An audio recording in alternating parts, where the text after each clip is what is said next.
N'oublie pas à qui tu t'adresses. Amédée, maître de la Bastide. Je vais anéantir la Bastide Blanche. Roumis, d'autant plus dangereux qu'il séduit. Si ce jour devait arriver, je serais là. Le tendre Justin. Amoureux depuis toujours de Magali. Je ne suis à personne. La plus belle fille de la région. Sans oublier une grande dame farouche. J'ai enfin l'impression d'avoir la vie devant moi. Et la sorcière du village. Ouais, c'est les gens d'ici qui m'ont planté au cœur. Tous ceux de la Bastide Blanche vous attendent samedi et dimanche à 20h55 pour la saga de votre week-end sur France 3.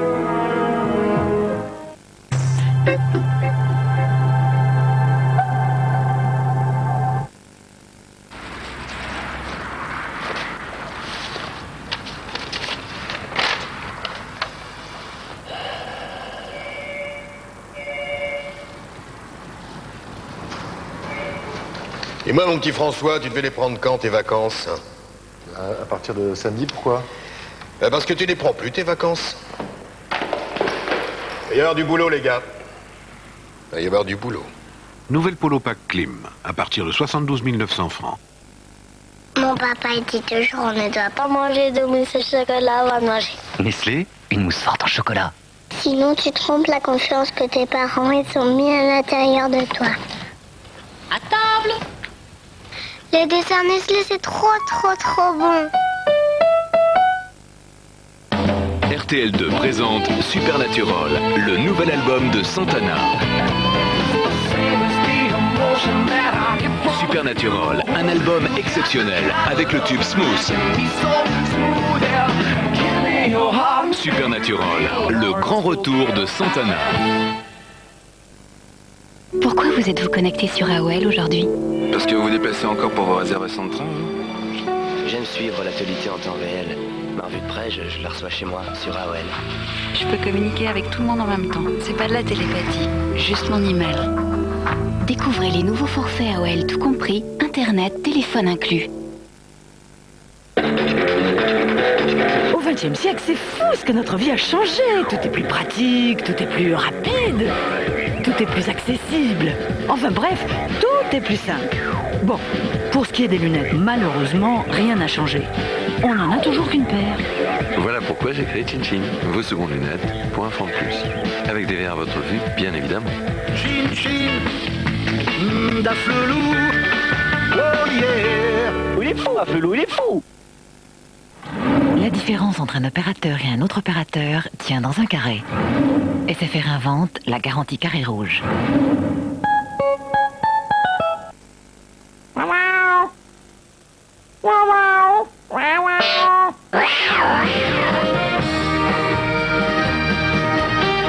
Allez,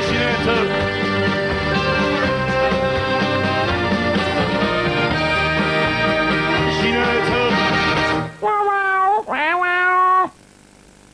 Racines grasses et pointe sèche, moi, Jacques Desange, j'ai créé le shampoing Douce Argile. Il allie une argile naturelle qui régule les racines à la provitamine B5 qui répare les pointes. Vos cheveux sont rééquilibrés sur toute leur longueur. La preuve au toucher. Shampoing Douce Argile Jacques Desange, toute ma compétence professionnelle pour vos cheveux. Une situation délicate? Il suffit de demander et Lycos va chercher. C'est facile. Lycos est votre guide personnel sur Internet. Il trouve exactement ce que vous cherchez. Merci mon Lycos.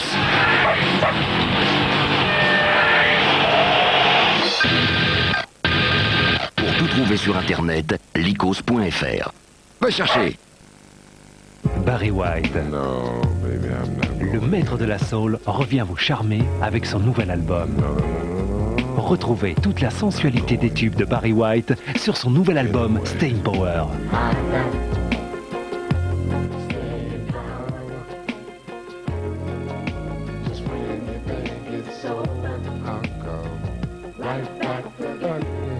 Staying Power, le nouvel album de Barry White. Un disque universal.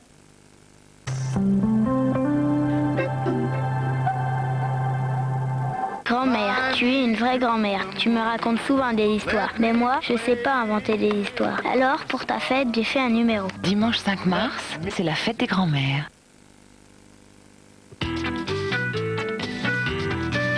savoir sur le temps, on peut compter sur France 3 avec Monsieur Bricolage. Bonsoir, après l'amélioration d'aujourd'hui, eh bien ça va se gâter à nouveau demain, mais uniquement sur la moitié nord. Nous avons l'arrivée d'une nouvelle perturbation alors que l'anticyclone est toujours sur le sud. Donc attention quand même au brouillard qui pourrait se développer sur l'Aquitaine. Et puis on voit donc cette nouvelle perturbation qui va nous amener d'abord des nuages et puis surtout de la pluie. Donc pour demain matin, eh bien ces pluies on les retrouve sur toute la moitié nord. Elles sont un peu plus faibles ici dans la partie sud de la perturbation. En revanche, le vent lui va souffler fort jusqu'à 70 km/h dans l'intérieur et 90 à 100 km/h sur les côtes. On voit un dégradé donc en allant vers le sud et puis c'est du franc soleil sur la moitié sud avec donc ces brouillards sur l'Aquitaine. Dans l'après-midi, la perturbation avance un tout petit peu. Alors elle se renforce sur le nord-est, elle va donner des pluies modérées. On aura encore peut-être quelques flocons sur les Vosges et sur le Jura. Toujours des pluies faibles sur la partie nord-ouest et toujours du vent entre 60 et 70 km/h. On retrouve quelques éclaircies à l'arrière sur le nord-ouest. Elles seront plus belles sur la Bretagne jusqu'à la Normandie. Les nuages seront un peu plus présents en revanche sur le nord. Et on a un vent qui s'oriente au nord-ouest et qui va souffler à 60 km/h. Les nuages avancent un tout petit peu sur la partie sud du pays. Et on garde une très belle après-midi sur ces régions avec simplement un passage de petits cirrus. Du vent qui se lève à nouveau entre la Corse et le continent. Pour les températures, après une matinée plutôt douce sur la moitié nord et fraîche sur la moitié sud, on voit que tout cela se réchauffe avec des températures qui seront comprises entre 9 et 12 degrés sur la moitié nord du pays et elles iront jusqu'à 17 degrés sur la moitié sud. Demain, nous fêtons les Guénolés. Vous retrouvez tout de suite Marc Hautement. Bonsoir à tous.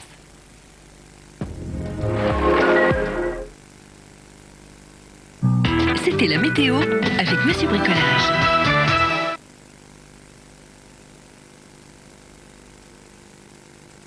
Vous aimez lire et vous voulez faire partie du jury des téléspectateurs du prix littéraire France Télévisions 2000. Dans ce cas, écrivez-nous pour nous parler des livres que vous aimez, de votre métier, de votre famille, du lieu où vous habitez et des raisons pour lesquelles vous voulez faire partie du jury. Vous avez jusqu'au 15 mars, attention, dernier délai 15 mars, pour nous envoyer votre candidature à l'adresse indiquée sur l'écran.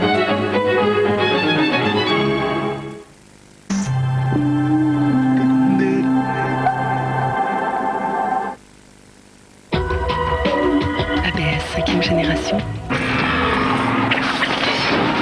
Répartiteur électronique de freinage. Airbag conique. Habitacle renforcé.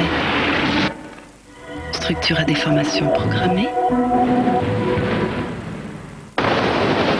Autant de choses qui servent bien moins souvent qu'un essuie-glace à détecteur de pluie.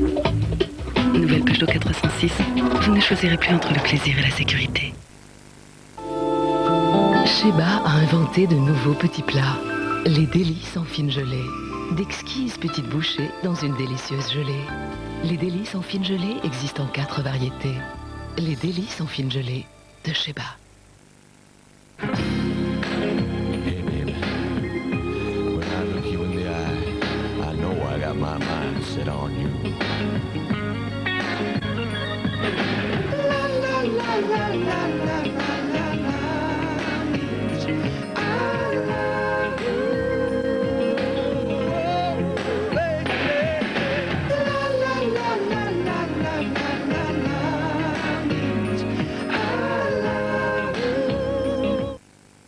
Ma mission, sélectionner le meilleur du numérique. Des chaînes exclusivement sélectionnées pour vous. De l'interactivité. Le meilleur du cinéma, avec 5 grandes chaînes. 43 films par jour. Avec Foot Plus, suivez 6 matchs de D1 et le meilleur des championnats européens. Eh ouais. J'ai aussi sélectionné des chaînes découvertes exceptionnelles, comme Planète et Voyage. La chaîne Comédie, 13e rue. Pour frissonner. Et pour un monde de douceur, je suis allé sélectionner pour vous 4 chaînes comme Disney Channel, pour les enfants et pour moi. Et grâce à qui, le meilleur du numérique? Et en ce moment, toute la richesse de Canal Satellite Grand Spectacle pour 110 francs par mois.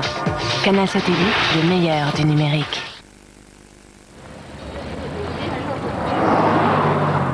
Et dehors. Et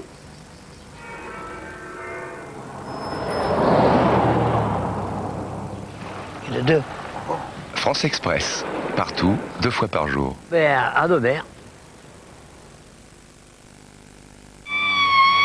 Que dit-on de votre entreprise sur 3617 Vérif? Par Minitel, 3617 Vérif pour une très bonne information sur les entreprises. Jean-Louis David. De beaux cheveux, c'est d'abord une belle matière. C'est pourquoi j'ai créé les shampoings matière Jean-Louis David. Leur concentré Céraprotéine soigne la matière des cheveux et la rend plus lumineuse, plus forte et si facile à coiffer. Ce résultat professionnel, moi, je m'y engage. Shampoing matière Jean-Louis David, parce que de beaux cheveux, c'est d'abord une belle matière. Je cherche des coucous, alors je fais quel coup et je les trouve au moindre coup.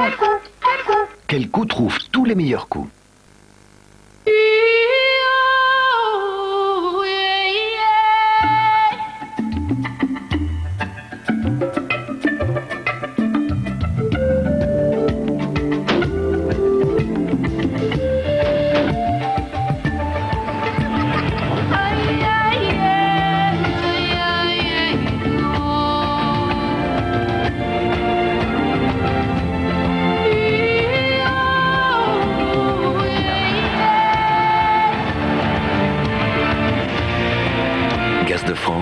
Nous inventons un monde fait pour vous, ici, là-bas, pour vous, pour demain.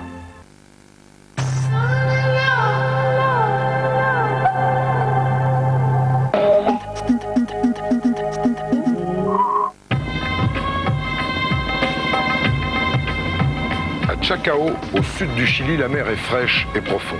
En plus, les courants sont d'une rare violence. Alors, pour ramasser les coquillages, les 800 plongeurs n'ont que très peu de temps. Il faut faire vite.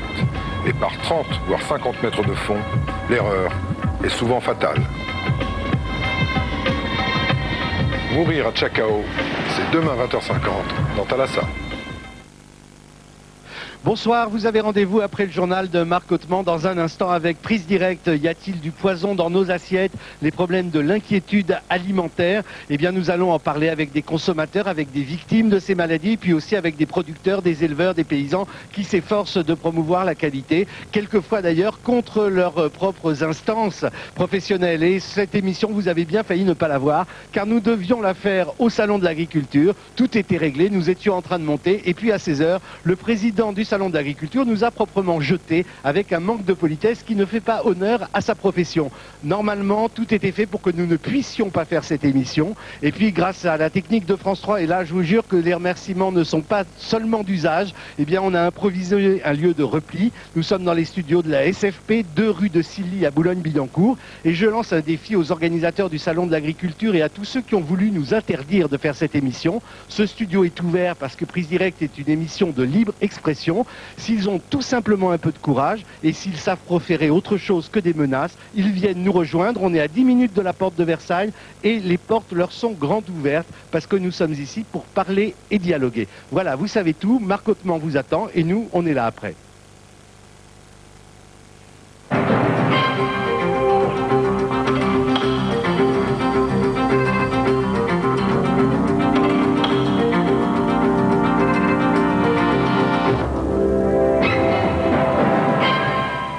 Bonsoir, les titres de ce soir 3. L'avion avec à son bord le général Pinochet vole en ce moment vers le Chili. Après une longue bataille judiciaire, les familles des victimes redoutent que le dictateur échappe à tout procès. Deuxième volet de notre enquête sur la réalité des prisons en France. Reportage au quotidien. Ce soir, le prétoire de Fleury-Mérogis, le tribunal de la prison. Football, après la Ligue des Champions, la Coupe de l'UEFA, Lens jouait ce soir à Madrid. Un premier résultat, Lens et Madrid ont fait match nul, 2-2. Un départ en cachette qui avait été bien préparé. Ce matin, le ministre de l'Intérieur britannique a rendu sa liberté au général Pinochet.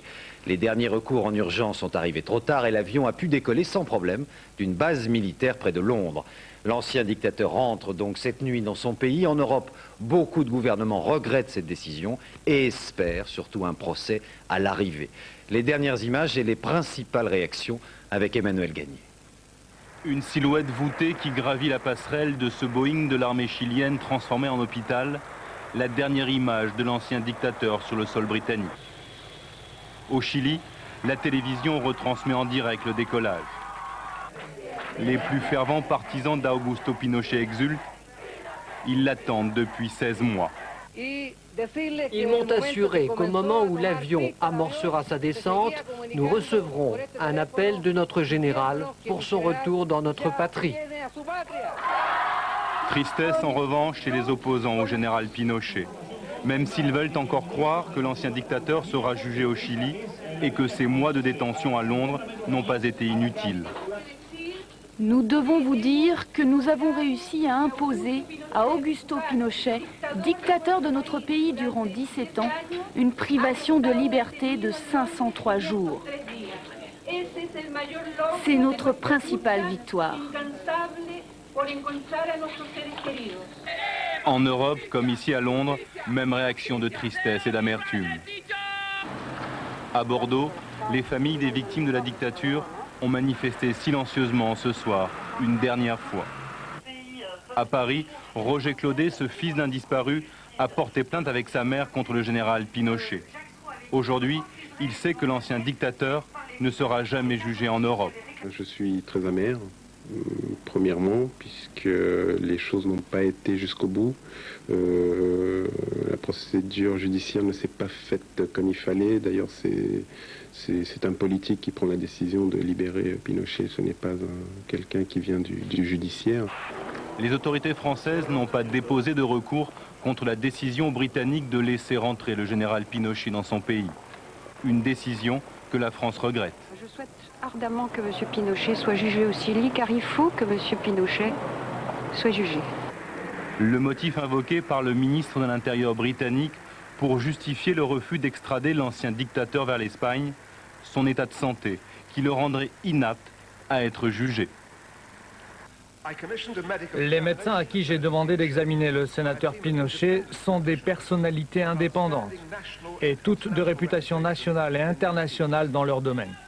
La Grande-Bretagne a donc écarté les demandes de contre-expertise médicale formulées par les 4 pays européens, dont la France, qui avaient demandé son extradition. Aujourd'hui, c'est la fin de la saga judiciaire Pinochet en Europe, mais peut-être pas au Chili. Une 50aine de plaintes attendent le vieux Caudillo sur sa terre natale.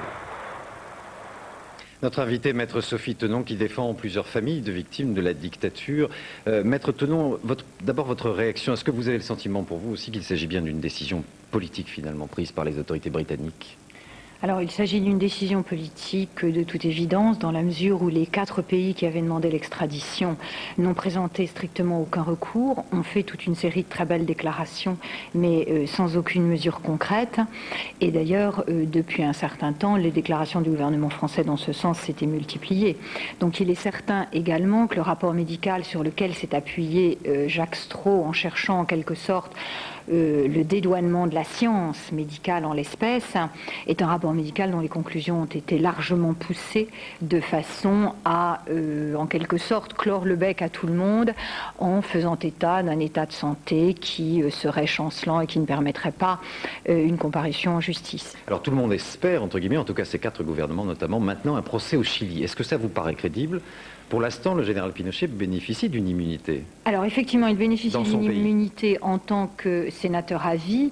Alors je ne veux pas prononcer le mot impossible car ce serait minimiser et la pression des associations de droits de l'homme, des victimes au Chili, de la rue en général, pour qu'effectivement cette immunité soit levée. Mais vous savez qu'actuellement, un accord a été passé pour que Pinochet ne soit plus sénateur à vie, mais que par contre, on lui concède la qualité, toute nouvelle, toute récente, inventée pour lui, d'ancien président de la République.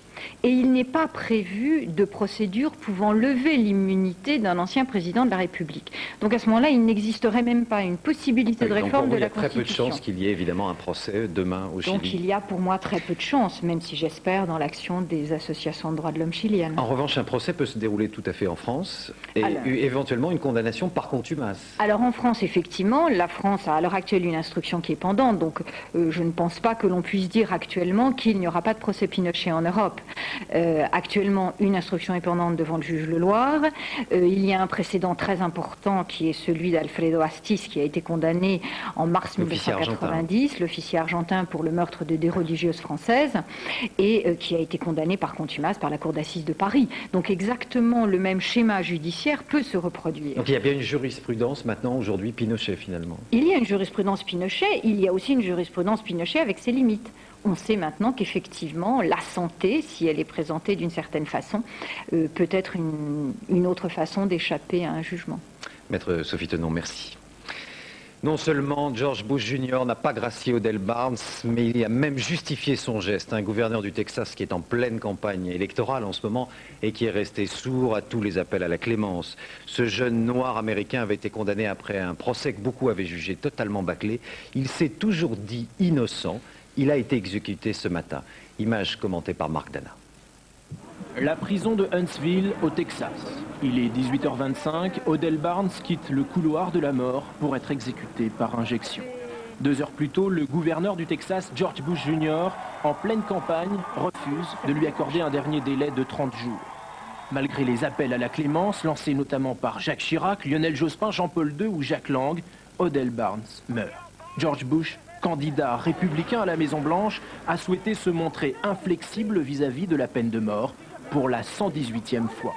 L'émotion suscitée par le cas Odell Barnes tient à une contre-enquête financée par une association française. Elle a mis en relief de nombreuses erreurs de procédure et une possible manipulation policière. Malgré ces failles, le dossier s'est refermé hier soir pour la dernière fois. Odell voulait que le monde entier en parle, qu'il ne soit pas assassiné clandestinement en silence. Le monde entier en parle puisque c'est allé jusqu'au pape, jusqu'à M. Chirac et jusqu'à l'ONU. Et Odell voulait qu'on continue, nous allons continuer, donc ce n'est pas inutile. Odell a tenu à remercier le peuple de France et il a voulu le faire en français. Merci, merci, merci beaucoup. 7 morts portent à 9 le nombre d'exécutions effectuées au Texas depuis le début de l'année. Aux États-Unis, 4000 condamnés attendent toujours dans les couloirs de la mort. Un tout petit geste de la Russie à propos de la Tchétchénie. Le ministre des Affaires étrangères a rencontré ses collègues européens à Lisbonne aujourd'hui. Moscou accepte que des observateurs puissent éventuellement se rendre sur place. Pour l'Europe, ce geste est très insuffisant. Le représentant russe, lui, n'avait pas l'air très impressionné. Reportage à Lisbonne, Pascal Verdeau est à Arnasri. À la santé des Européens. Affable et souriant, Igor Ivanov est pourtant devenu aujourd'hui le nouveau monsieur Niette de la diplomatie russe. Dès son arrivée à Lisbonne, le ministre avait laissé entendre que la fermeté européenne resterait du domaine du discours. Démonstration à l'appui lors de la conférence de presse, les sanctions prises par les 15 il y a quelques semaines à Helsinki ne sont que de simples mesures que l'Union européenne va sûrement revoir. Question, des observateurs pourront-ils se rendre en Tchétchénie? Sourire du commissaire européen chargé des relations extérieures, demandez plutôt à M. Ivanov. Réponse d'Ivanov, dans le cadre du processus de normalisation, les discussions continuent. En clair, passez muscade. Nous voulons obtenir la création d'une commission d'enquête indépendante. Je suis d'accord avec la responsable des Nations Unies aux droits de l'homme, Madame Robinson. Il faut une présence permanente dans la région. Enfin, sur l'ouverture d'un corridor humanitaire en Tchétchénie réclamé par Bruxelles, Moscou oppose également une fin de non-recevoir. Le dialogue avec les Russes, disait joliment Chris Patten, c'est un peu comme 2 navires qui se croisent dans la nuit. L'Erika reste une menace et les Bretons sont toujours inquiets. Cet après-midi, un porte-parole de Total-Fina a affirmé que les opérations de pompage devraient débuter fin mai et qu'elles devraient durer 4 mois. C'est dans ce contexte que l'un des robots utilisés sur l'épave a été gardé quelques heures en otage par une commune du Morbihan. L'Abyssub avait d'abord été retrouvé sur une plage. Reportage Hélène Pédèche et Philippe Bauger. Mairie de Plouarnel, ce midi, à l'entrée de la presqu'île de Quiberon. Depuis le début de la matinée, un représentant de la société Travocéan, propriétaire du robot sous-marin, attend pour récupérer l'Abyssub. Après plusieurs heures de palabres, le maire de Plouarnel consent finalement à leur remettre l'engin. J'ai eu un entretien avec le directeur de cabinet du préfet. Oui. On s'est entendu. D'accord. On s'est entendu, donc je vous rends l'appareil. D'accord. Voilà. La Bissub est depuis hier à l'abri dans ce garage qui appartient à la commune. Le voici, en bien mauvais état après 100 km de dérive. Le représentant de Travaux-Séan se montre à la fois soulagé de retrouver le robot, il vaut plus de 6 millions de francs, et impressionné par l'étendue des dégâts. C'est sur cette plage que des employés communaux ont retrouvé le robot. Pour le maire de Plouarnel, qui réclame des moyens supplémentaires depuis longtemps, l'occasion est trop belle. Le précieux butin est aussitôt mis sous clé. Il ne sera rendu que lorsque la commune aura obtenu l'assurance de recevoir de l'aide pour finir.